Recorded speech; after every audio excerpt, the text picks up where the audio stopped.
বাংলাদেশের আদালতগুলোতে যে আইনজীবী সমিতি রয়েছে, বার রয়েছে, সেই বারগুলোর নির্বাচন প্রক্রিয়া শুরু হয়েছে।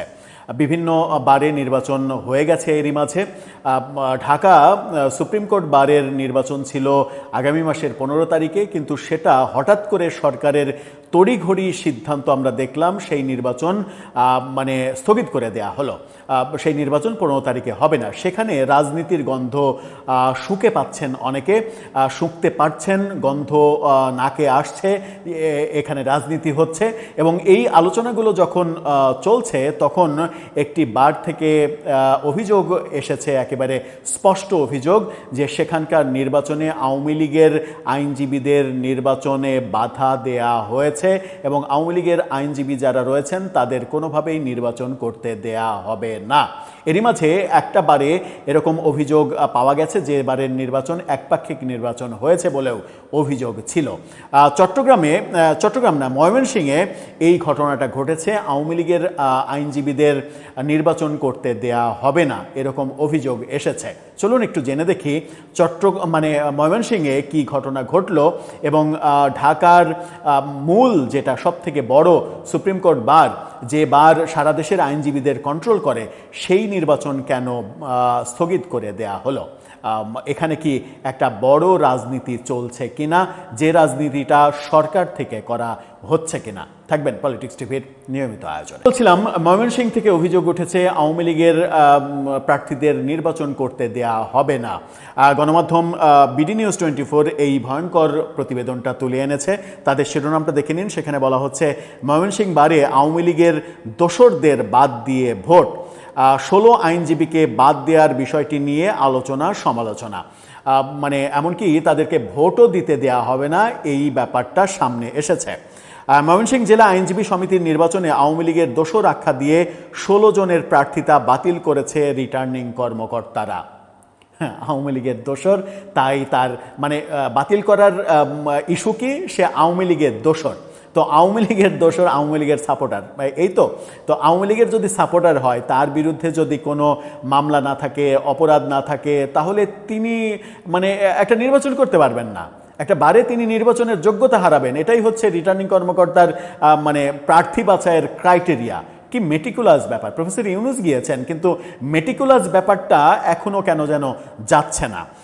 রিটার্নিং কর্মকর্তা আব্দুল বারী স্বাক্ষরিত এই নোটিশ সামনে এসেছে বৃহস্পতিবার। তথ্যটি নিয়ে সামাজিক যোগাযোগ মাধ্যমে ব্যাপক আলোচনা সমালোচনার সৃষ্টি হয়। প্রথম নোটিশে বলা হয়েছিল, ময়মনসিংহ জেলা আইনজীবী সমিতির আইনজীবীদের জানানো যাচ্ছে যে আইনজীবী সমিতির কার্যনির্বাহী কমিটির নির্বাচন 2026-27 উপলক্ষে 13 এপ্রিল সব প্রার্থী মনোনয়ন দাখিল করেন।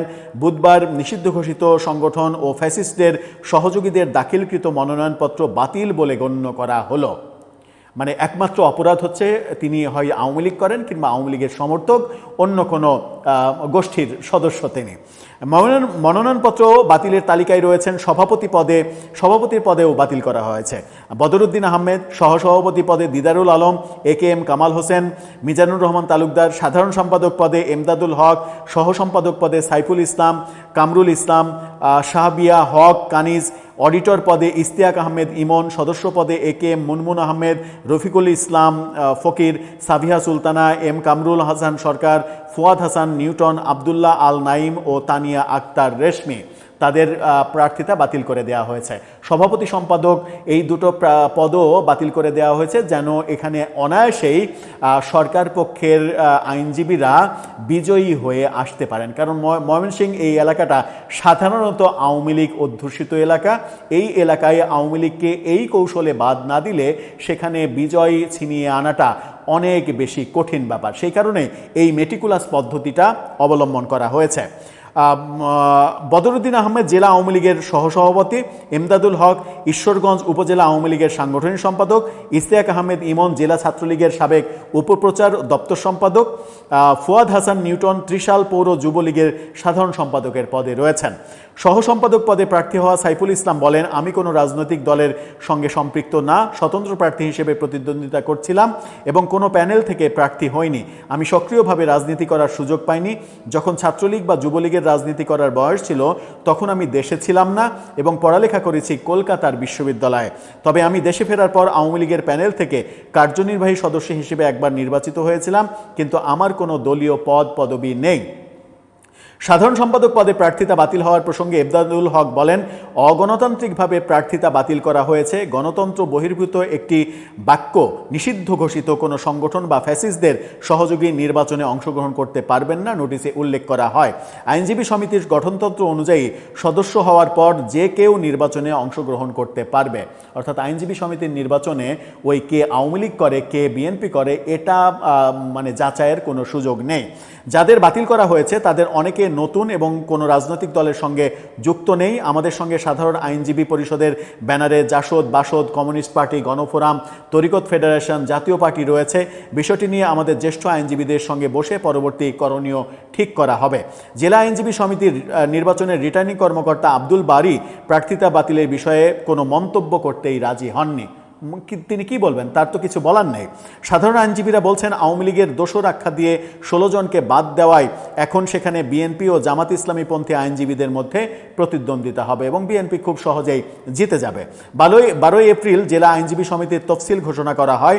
এতে বলা হয়, আইনজীবী সমিতির গঠনতন্ত্রের 32-1 ধারা মোতাবেক আইনজীবী সমিতির কার্যনির্বাহী কমিটির নির্বাচন 26-27 হবে। এই ব্যাপারগুলো হয়, কিন্তু এটা বাতিল করে দেওয়া হয়েছে। এখন বিএনপি এবং জামাত তারা প্রতিদ্বন্দ্বিতা করবে। কিন্তু সম্প্রতি একটা তথ্য ছড়িয়ে পড়েছে যে যদি এই পেশাজীবী সংগঠনের নির্বাচনগুলোতে আওয়ামী লীগকে অংশগ্রহণ করতে দেয়া না হয়, তাহলে আওয়ামী লীগের ভোটাররা তারা বিএনপির বিরোধী পক্ষ যারা শক্তিশালী তাদের ওপরে তাদের ভোট বর্ষণ করবে যেন বিএনপির পরাজয়টা নিশ্চিত হয়। এতে করে কি বিএনপি লাভবান হবে? আর যে উদাহরণটা তৈরি হলো, এই যে দোষর আখ্যা দেওয়া, ফ্যাসিস্টের দোষর, এটা সস্তা তকমা যেটা প্রফেসর ইউনূসের আমলে এই তকমাটা কাজে লাগানো হয়েছিল এবং হিংসার চাষাবাদ করা হয়েছিল। একজন মানুষ তিনি আওয়ামী লীগ করা এটা তো অপরাধ হতে পারে না যদি না তিনি কোনো অপরাধ কর্মকাণ্ডের সঙ্গে জড়িত থাকেন। তিনি অপরাধ কর্মকাণ্ডের সঙ্গে জড়িত থাকলে তো তার নামে মামলা থাকতো, তাকে অ্যারেস্ট করা হতো, তার বিচার করা হতো। যার নামে মামলা নাই, অভিযোগ নেই, তাকে আপনি ফ্যাসিস্টের দোষণ হিসেবে নির্বাচনে অংশগ্রহণ করতে দেবেন না, এটা তো খুব একটা ভালো উদাহরণ নয়। এই উদাহরণ তৈরি করলে সামনে আরও খারাপ ভয়াবহ সব উদাহরণ তৈরি হবে এবং এই ধারাবাহিকভাবে আমরা এই উদাহরণগুলোই দেশে দেখে যাব। এই ঘটনা যখন ঘটল এবং এই ঘটনা ঢাকা সুপ্রিম কোর্ট বারে ঘটানো সম্ভব হবে না বলেই কি তাহলে সুপ্রিম কোর্ট বারের নির্বাচন স্থগিত করে দেওয়া হলো এবং সেখানেও রাজনৈতিক প্রভাব খাটানোর চেষ্টা করা হলো? সুপ্রিম কোর্ট বারে অনেকে বলেন যে আওয়ামীপন্থী আইনজীবীদের প্রভাব অনেক বেশি, সেখানে অন্যপন্থীদের জিতে আসাটা অনেক টাফ। সেই কারণেই কি এই ভোট বন্ধ করে দেওয়া হলো? যেটা নিয়ে সংসদে এনসিপি নেতা আক্তার হোসেন পর্যন্ত প্রশ্ন করেছেন যে মধ্যরাতে একটা নোটিশের মাধ্যমে এই নির্বাচন বাতিল করে দেওয়ার সঙ্গে নিশ্চয়ই রাজনীতির খুবই ফালতু খেলা জড়িত রয়েছে। যদি এরকম রাজনীতি হয় এবং এরকম রাজনীতির উদাহরণ প্রফেসর ইউনূসের আমলের উদাহরণগুলো যেগুলো প্রচণ্ড সমালোচনা হয়েছে এবং আজকে প্রফেসর ইউনূস সমালোচনার যে পর্যায়ে চলেছেন, গতকালকেই আমরা দেখলাম, গত রাতে আনিস আলমগীর সাংবাদিক তিনি চ্যাট জিপিটির সঙ্গে একটা প্রসঙ্গ নিয়ে কথা বলেছেন। সেই পোস্ট স্ক্রিনশট দিয়ে লিখেছেন যে চ্যাট জিপিটিকে তিনি প্রশ্ন করেছিলেন যে বর্তমানে বাংলাদেশে বিশ্ব বাটপার হিসেবে কাকে চেনানো হয়, কাকে আখ্যা দেওয়া হয়, এই প্রশ্ন যখন করেছিলেন চ্যাট জিপিটি তখন উত্তরে দিয়েছে বর্তমানে বাংলাদেশে একজনকেই বিশ্ব বাটপার বলা হয়, তার নাম প্রফেসর ইউনূস।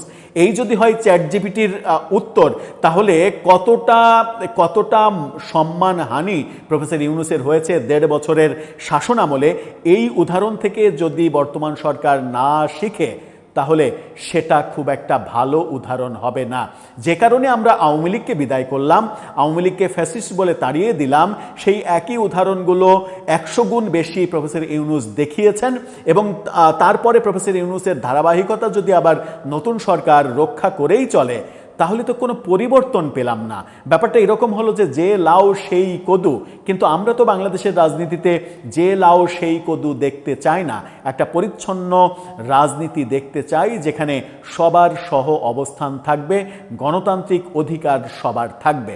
কিন্তু আর কতকাল এই ফ্যাসিস্টের দোসর আখ্যা, ট্যাগ এগুলো দিয়ে মানুষকে হেনস্থা করা হবে এই সমাজে? দর্শক, আপনার কাছে সেই প্রশ্ন জানিয়ে লিখতে পারেন আমাদের